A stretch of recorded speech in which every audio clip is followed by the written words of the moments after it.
Welcome to How to Be Alpha, a show exploring the essentials of having a personal brand and how to generate revenue using your own face and stories. I'm your host, Elizabeth Halford, and I've been curating my personal brand since 2008, when a career as a pro blogger landed in my lap. I became a well-known brand, generating a full-time income before that was really even a thing. I took a break, and now I'm back, bringing you all the juicy gossip to be alpha in your business. And by that, I mean being the best you can be, because your only competition is you, which is great news because it means everyone can be alpha. A few notes before we get started. Don't drive and take notes. Every episode has its own page at youisalpha.com/podcast. Also, please leave me a review on iTunes. You're a small business. I'm a small business. You know the drill. I might even read it out on air. Thanks for joining me. Let's jump right in. Hey friends, welcome to episode 2. I have already gotten my first review on iTunes, and it was from somebody I don't even know, which is one of my milestones I can check off my list. And it's from Yolanda 2020, and she said, super awesome stuff. Smiley face emoji with 5 stars. So thank you so much, Yolanda. Last week, we talked about the why, the who, and the hows of making people like you, and the ways in which this helps to generate that know, like, and trust factors, which are super important for you as an influencer, a personal brand, or an online entrepreneur. Today, we're going to talk about your physical image, specifically how you appear in photos. As a personal brand or online entrepreneur, your face and your body are going to appear in photos a lot. So you need to make sure that everything you put out is communicating likability, which generates rapport, which generates revenue in your business. And so today I want to talk about some of the subconscious things that we do in photographs, which send the opposite message to what we're needing to communicate to our audiences. First of all, why do we behave differently on camera than we do in real life? We have a deeply rooted and primal need to be seen and known. And while we need this, it can be difficult to receive and accept because we've become accustomed to hiding, wearing masks, and projecting the us that we want people to see. And the camera is really like a giant eyeball. The end of that lens is like a huge eyeball staring you down, and it can feel uncomfortable and it can leave you feeling vulnerable. Also, it can be difficult to feel out of control of what this photographer is going to be doing with your images. So this is a little side note, a little diversion really quick.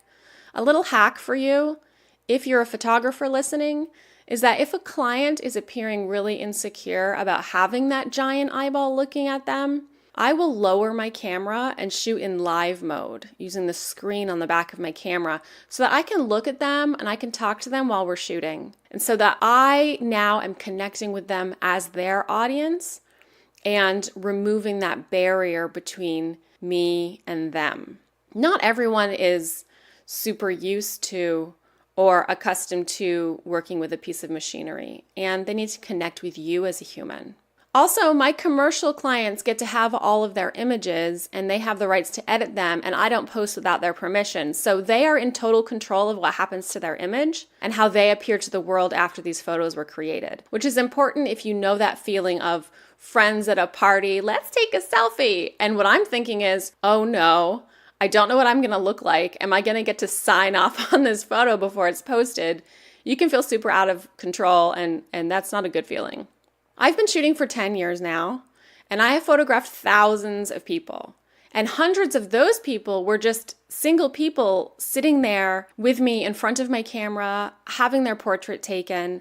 I also have a specialty interest in photographing kids with special needs, and it can be very difficult to connect with them and help them connect with you and obtain eye contact from those kiddos.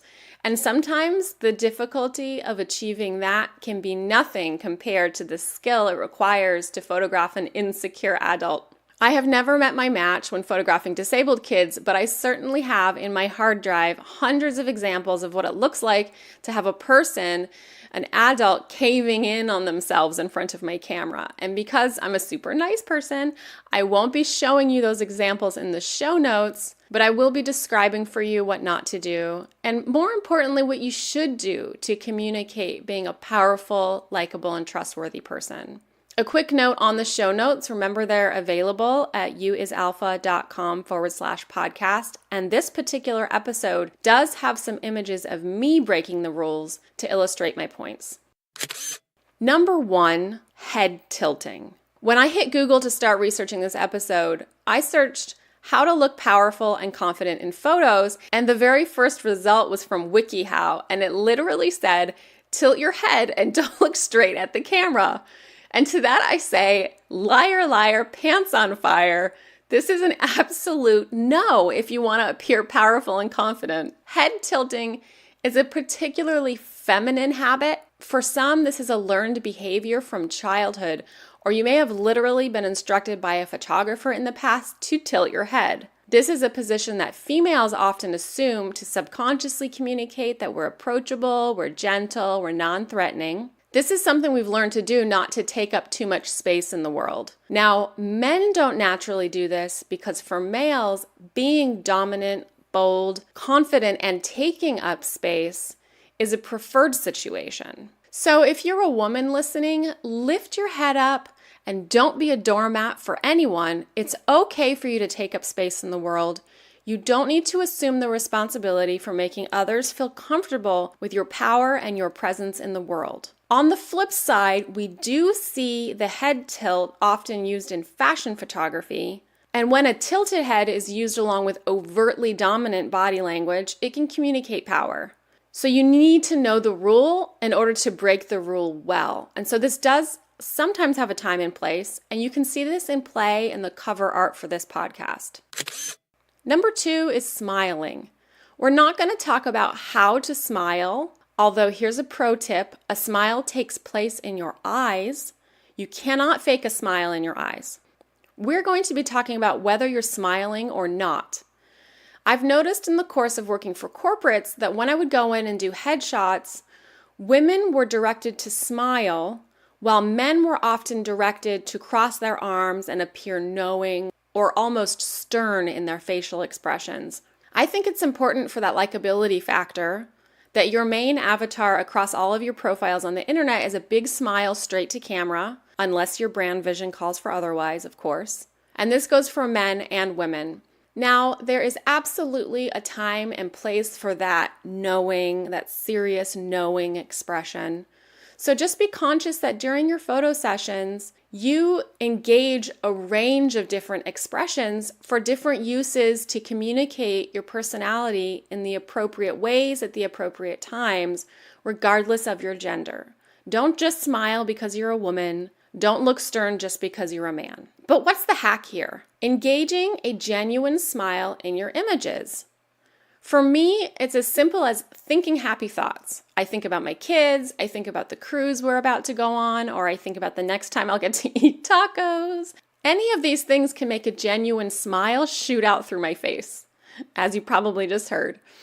A hack that I employ as a photographer when I see a client creeping into this uncomfortable, forced expression is I invite them to look down, to take a deep breath, and when they're feeling safe and like they've reset themselves, I instruct them to look at me again. Looking down is something that we do to feel safe in social interactions. So inviting clients to do this or inviting yourself to do this when you're feeling insecure can be helpful. Number 3, neck touching. This is one of my biggest pet peeves in photography, and I see it being done a lot. I know that having this camera, this giant eyeball staring you in the face is not always the most comfortable situation for many people. I myself find it helpful when the photographers I work with are comfortable posing me and helping me to appear comfortable and confident on camera, because it's not even always natural for us pros. Just because we live behind the camera doesn't mean we don't need help when we're in front of it. People engage nonverbal communication tactics to make us feel safe but look insecure and powerless. And one of these is neck touching, also hair and face touching. I recently saw a speakers panel flyer for a really big event, and one of the very few women who were even on the panel, her headshot was one of those where she was kind of holding her neck and almost pulling her head down, and she did not appear to be an authority on anything. It did not cause me to trust her. Men do this sometimes too, and when they do it, I often see them kind of trying to go for that GQ look and project sex appeal. But really, it usually just looks like you're holding on for dear life. If neck touching is the don't, what should you do instead? If you feel nervous in front of the camera and are prone to communicating this with your hands, grab a prop to use in your images. Work on your computer if it's a working shot. Hold your phone. If you're a photographer, use your camera in your own photos. If you're a musician, hold your instrument. Put your hands in your pockets with your thumbs out. Use your arms to lean on something or move around during your session.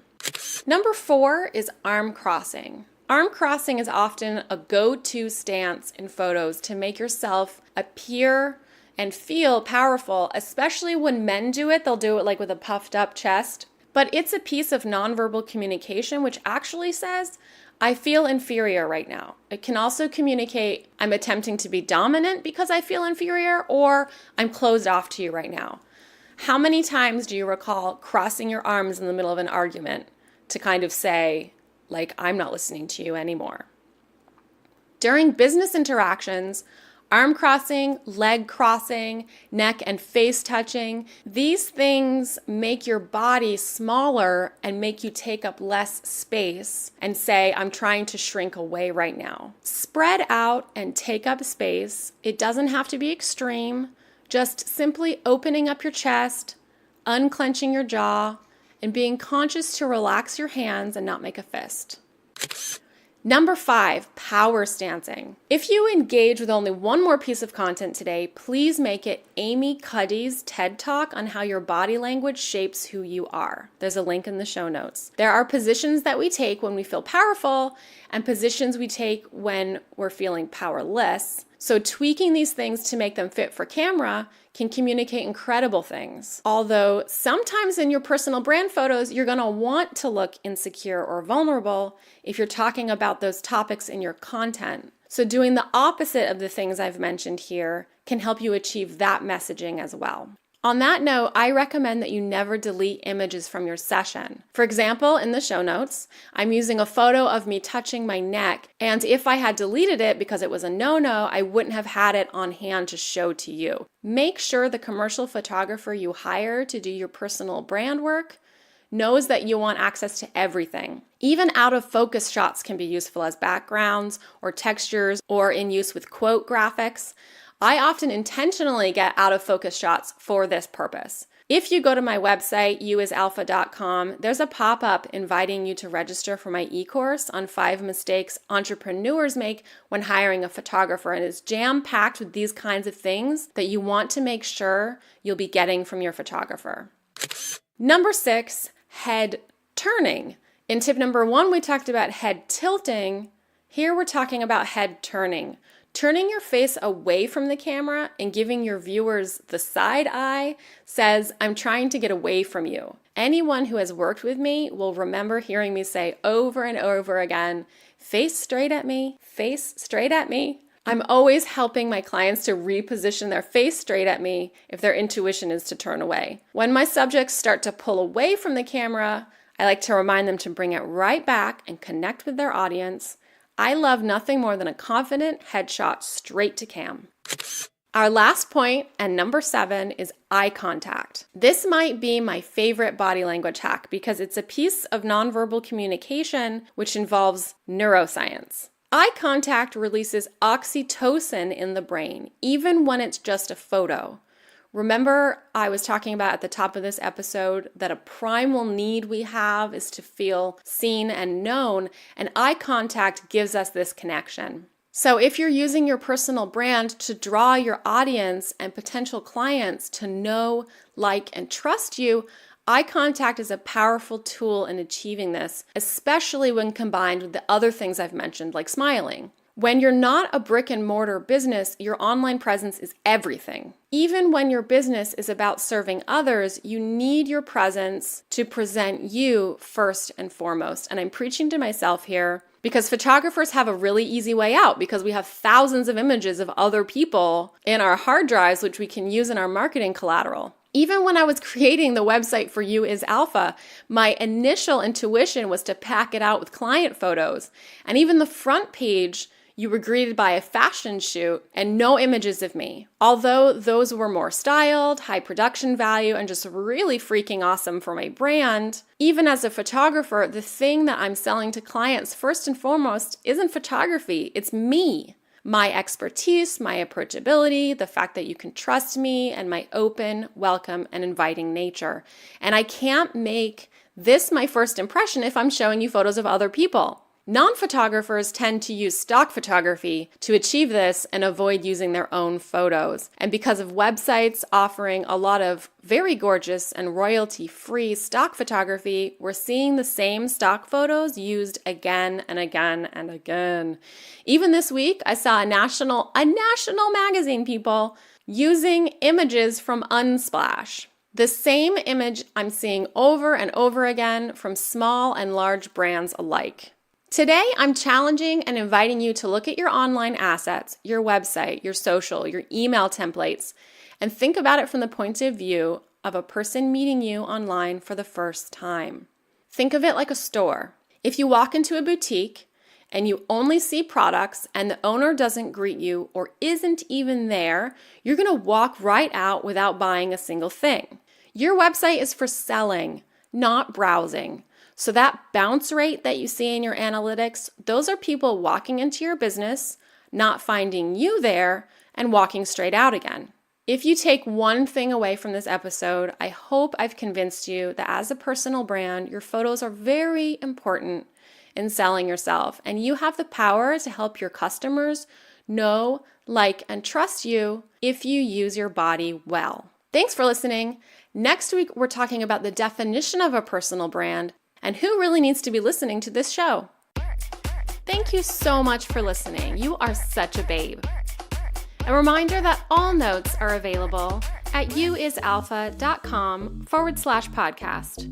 You can find me on Twitter, Facebook, and LinkedIn as youisalpha, and on Instagram, I'm youalphababe. Now go leave me that review, and remember, you is kind, you is smart, you is alpha.